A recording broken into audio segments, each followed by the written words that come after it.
Today I'm going to talk to you a little bit about three things to help you understand your kingdom assignment. A lot of people walk around in life and they're very frustrated about their purpose. They're very confused about where God is sending them.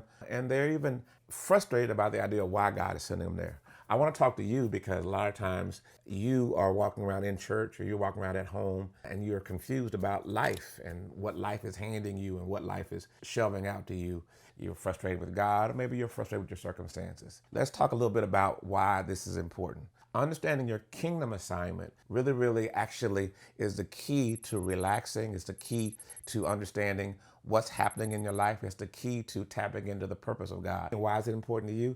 Because after 20 years of doing ministry, I've seen that understanding your assignment is the key to your success. Because when you understand your assignment, you'll understand what to do and what not to do. When you understand your assignment, you'll actually understand, how to act emotionally, how to discipline yourself, how to drive yourself, and what goals you need to be aiming toward for this particular season. So understanding your assignment is the key.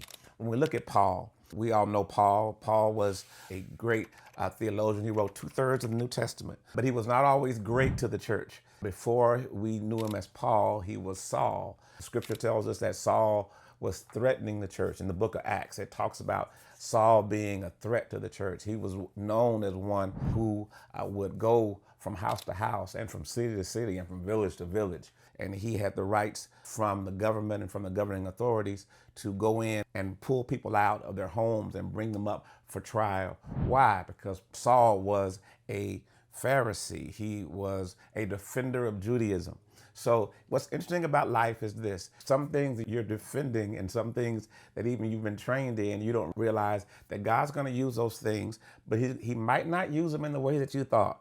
Because if you think about it, Saul of Tarsus, this great man, this great Jew, and who had a Roman citizen background and a little Jewish background, he brings him together and he goes to this school and he is trained to be on the top tier of Judaism. And he finds himself now at a point where he's at the top of his game, at the top of his profession. And he sees one thing, one singular goal in life is to defend Judaism against these people called people of the way.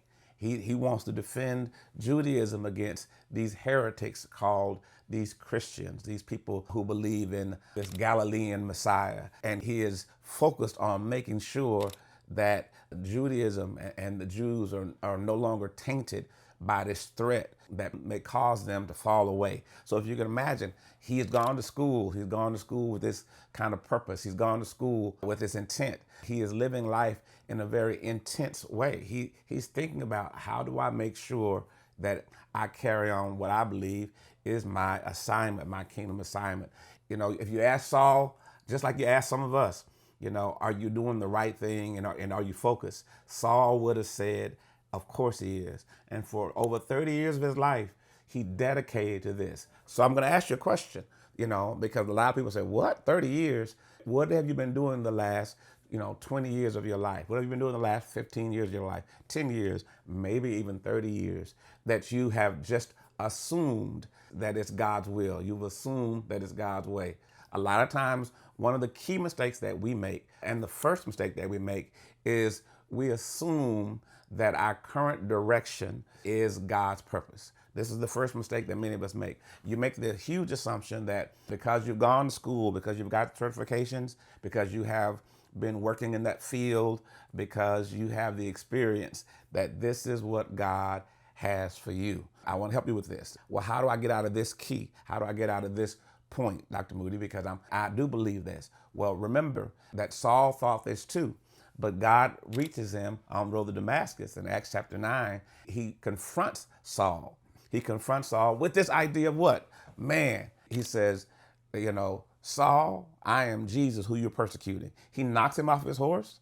He shocks him. The second thing that happens in your life is that there is a shock. There is a sudden shift. There's something that happens. It could be a tragic event or it could be a positive event. There is a sudden shift. It could be an environmental hazard. It could be a governmental shift. But something happened that threw you off. So because Saul was doing his thing, like we're doing our thing, like I'm doing my thing, and something happens to throw you off. Have you been thrown off lately? Have you been, something shocked you? Relationships not going right, your plans didn't work out, and you have been working on this system for X amount of days, X amount of years. This has been part of your plan, and you have this long-term strategic plan. You got your vision board, you prayed about it, you've been journeying and going this way, and then you find out in the middle of the game, when you've done all the research and put in all the work, that suddenly now God meets you. And you thought you were serving God the whole time. Could you imagine that the shock that that you believed that God was with you the whole time and you were actually working against God? Could you imagine the shock that you believe that you've been a Christian this entire time and you've been kingdom-minded this entire time, only to find out and through teachings that you might not be?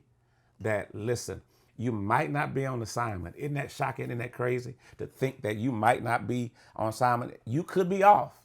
And so I'm here to talk to you today just about how do you get back right with this situation, and how do you find this kingdom assignment? Saul has been training, and Saul has been doing this thing. He's been thinking that he's on point with God, but what happens? A shift comes, an environmental shift. Something happens that throws him off. So if you're watching me, something is happening in your life or something's happening that's throwing you off, you're probably in the shift. I'm going to say it again. You're probably in the shift. You are in the shift. That's why you're watching me. You're at this thing where you're like, what the heck is going on? So imagine Saul's laying on the ground. He's looking around and he's like, he asked the question, who art thou, Lord? He's like, what is going on? And then Jesus introduces himself to him and he says, I am Jesus who you're persecuting. So there are times in life where the shift is really there just to give you a signal that it's time to change. I'll say it again. The shift is just there to give you a signal for when it's time to change. So that means that right now for you, it's time to change. It's time to shift. It's time to shift. So Dr. Moody, how do I shift? How do I go through this process? I want you to know this other point. Remember this, that your aggravation is not necessarily your assignment. Your aggravation is the door that opens your assignment. So remember, Saul is thinking he's doing really, really good, right? And literally there is this blinding light that comes. It knocks him off his horse and it blinds him. Everything about his life has been turned upside down in this second. Just like that, things have switched. Just like that, things have shifted. And so now, most of us at this point, we become aggravated. And we go to the woe is me. I've been there. I've been there where you're like, God, what are you doing with my life? How are you doing me? Why are you doing me this way? How could you be so cruel and everything else? You know that I worked for this my entire life. Well, understand this. The aggravation and that point of irritation, that point right there where you're feeling that emotion and that disjointed and a disconnection to your situation, it's actually your opportunity to connect with God, to connect with the King. Why? Because you have been off, you've been doing your thing, and now for the first time in your life, God's going to introduce you to him, and he's going to give you a chance to connect with him. So why am I here this morning? Why am I here this afternoon? Why am I here this evening? It depends on what time you're watching the video. Why am I here? Because you need to know that your aggravation is not your assignment. God's not here just to aggravate you. He's actually here to actually show you your kingdom assignment. Remember, as a kingdom citizen, and I'm talking kingdom now. Remember, as a kingdom citizen, God is sovereign. You're a servant. You're a son. You get to serve God. You get to submit to God, but God is sovereign. God knows what he's doing. Here's the issue. You don't know what he's doing. See, kingdom people understand that the sovereignty of God, that he is king. He's not trying to become king. He's not trying to ascend to become a king. He is king. And that by sovereign, that means he has the right to make whatever decisions he wants to make.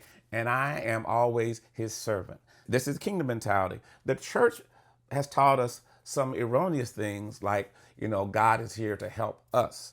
God is here to help us in life and to make our lives better. Just between me and you, God's not here to make your life better. In fact, listen, God is here to give you life. That means before him, you had no life.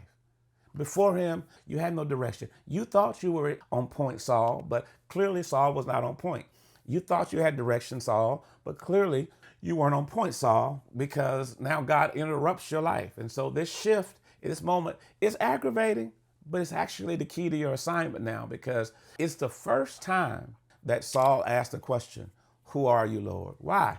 Because a lot of times when we think we're right, we operate off of a lot of assumptions. So you have to remember that as kingdom people, we have to stop operating off of assumptions and start operating on assignment. We have to start operating based on God's assignment for us. So Saul's like, who are you, Lord? God says, I'm Jesus who you persecute. And he tells him, and I'm summarizing the story here. He tells Saul, he says, listen, get up. He says, and I want you to go to Straight Street, and you're going to meet this guy named Ananias, and he's going to lay hands on you, and you're going to be able to see again. But realize this, Saul, that I have called you. I have called you. I have called you. Wait a minute. So all this life, Saul thought he was doing the will of God. All your life, you think you're doing right. And I ain't mad at you, because remember, it's not that you're making a mistake. It's not that you are being negligent. It really is that God has it all in plan. So God's going to use all that training. He's going to use all that stuff, but he's going to use it in his way. He tells Saul, I'm going to use you. He says, but you have been appointed to be an apostle to the Gentiles. So now there's a shift. Why? Because the aggravation now actually opens the door to his assignment. And his assignment now is to do something that he probably would have disdained 10 minutes ago. He is called to be an apostle, one sent, apostolos in the Greek, one sent with cargo to the Gentiles. Can you imagine a Jewish Pharisee being called to carry the kingdom message to the Gentile world? That was probably super offensive, super concerning. Why? Because can you imagine? Jews said, we don't want to have anything to do with Gentiles. We stay away from them. We don't want to eat with them. We don't want to hang out with them. And now God's telling you that the thing that you disdain is actually your calling. So understand this, that sometimes the place where you struggle the most may be where you're sent. I'll say that again. The place where you struggle the most may be where you're sent. Because Saul now is sent now by God, apostolos, an apostle. An apostle is one who is sent. So Saul is sent. And where is he sent? To the Gentiles, the place where he disdains the most. That means them people that's getting on your nerves, maybe the people you're called to. Those situations that make you mad and that irritate you, they may be the situation where God is saying, you fix them. When you're at your church and you're looking and you're seeing things out of order and you're like, why won't they fix that? You know why they won't fix that? Because you're called to fix it. Yep, I'm talking to you. How do I know it? Because remember, I've been in ministry and working in ministry for over 30 years. And I've worked from being the guy who set up the chairs to an administrator who sets up programs and who facilitates moving and shifting and everything else. I've planted churches as well as pastor churches. So I've seen this. I've seen this idea of your struggle being the thing that God sends you to. And listen, when you're looking around the church, when you're looking around the world, you know those things that irritate you, those things that you worry about, they may be the things that God has called you to. They may be the things that God is challenging you to do. So I'm telling you, we got to shift. We got to shift because kingdom people understand that God is sovereign. So since God is sovereign, kingdom people, then he has a right to give me an assignment. So Saul is told his assignment. I want to ask you this question. When's the last time that you asked God, what did he call you to do? I'm going to pause for a second to make you think about it. Think about it. When's the last time you asked God, what did he call you to do? Isn't it funny that even though we do church stuff all the time and we hang out around the church, we very seldom ask God, Lord, what do you want? So kingdom people understand that since he's sovereign, what position does that put me in? I'm not his homie. I'm not his road dog. I'm not his equal. I am a servant of the king. And so as a servant of the king, I have to be submitted to his assignment. So what does Saul do? He submits to his assignment. Saul, he may be confused about one thing, about his assignment, but he's not confused about how to deal with God. His Jewish roots tell him how to respond to a sovereign king. You are obedient. How do you respond to a sovereign king? He submits. That's his Jewish background kicking in to drive him at this point where life has really, really shifted him. So there's some part of you that got you to this video. Since you're here, you might want to like it. Since you're here, you might want to subscribe to it because there's more videos like this coming. And when they come, you want to be one of the first ones to get it because you are in a shift. And many of you are shifting from the church to the kingdom. Some of you are shifting from not being a believer to Christianity. You're going to like this video. You're going to like me. Why? Because I'm going to be your personal assistant to the kingdom. I'm going to bring you in. I'm going to teach you. I'm going to train you. Man, you're going to be good when we're done. What happens with Saul? Saul is then sent, and he's sent to Ananias. Ananias lays hands on him. The Bible says that the scales fall off his eyes, and now he can see. And Ananias says, man, you're called. Now go out now and preach and teach and preach the kingdom to the Gentiles. In Acts 28, it's interesting because that's kind of the end of the story. Acts 9 is kind of summarizing what happened. But in Acts 28, when Saul now rises up and he goes and he leaves and he gets ready to do his assignment, he goes away and he gets trained again. Now you say, what do you mean trained again? What are you saying? Well, he had 33 years of being trained as a Jew, 33 years of being trained as a Pharisee, and 33 years being trained under one of the most strict, but also one of the most recognized schools of Jewish ideology. He's taught the best and he's taught by the best. But then when he has his assignment, he learns something else. This next thing I want to give you, the purpose of preparation. Because when he lives a life on purpose, he realizes that his next step is not to preach. His next step is to prepare. When you realize that you are on assignment and you realize that you are sent to a place where you may struggle, then the next thing you got to realize, and the last thing that's so important is this: I've got to put together now a plan by which I am prepared to do what it is God has called me to do. That means, my friend, if God's called you to preach, then you need to be in a season of preparation. Not just preparing sermons. No, you don't need to do that yet. It's too early for that. What you need to do is understand your theology and your doctrine.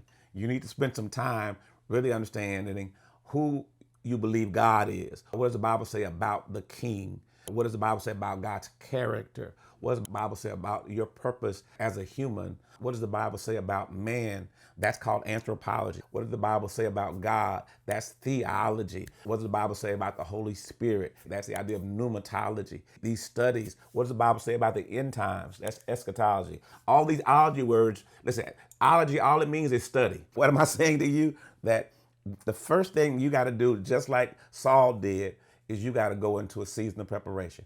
Listen, you can't be a brain surgeon and don't spend time studying not just anatomy, not just the books, but there's also times where you got to go into clinicals. There's also times where you have to go and you have to follow up behind scholars and teachers and learn. What are you doing to prepare? Understand this. If you want to run the Olympics, you got to be working right now. If you're talking about running the Olympics and you're not training and watching your diet and training your body and working out, then it's never going to happen. It's just a pipe dream.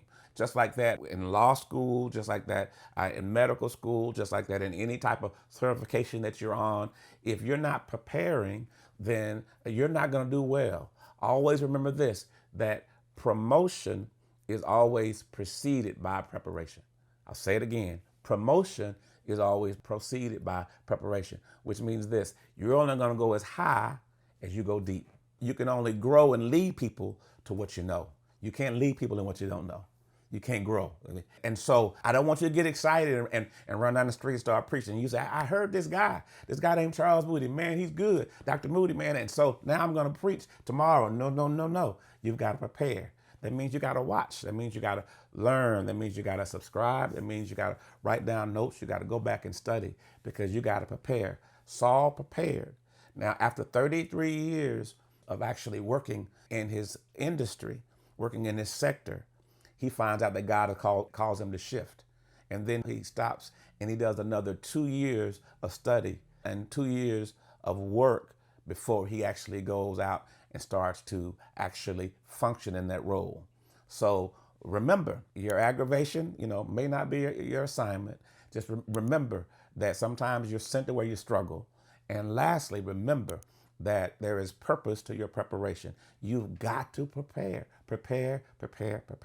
Now, as a kingdom citizen, understand this. If you're wondering what the kingdom is, this is a great podcast. This is a great channel. I'm a great person to listen to. If you want to understand about the kingdom, I'm your guy. You need to learn about the kingdom. And through this whole time, we're going to work on it. You should watch. You should catch me. You should subscribe. I appreciate you so much. And listen, what did we learn today? What are the 3 things we went over today? 1, your assignment is not necessarily your aggravation. In other words, what you're aggravated about, sometimes God, all he's doing right there is getting you a shift. He's getting ready to shift you. So you're aggravated right now, so you're getting ready for your assignment. 2, sometimes you're sent to where you struggle. And 3, there is purpose in your preparation. I will see you next time. Make sure you catch my next video. God bless.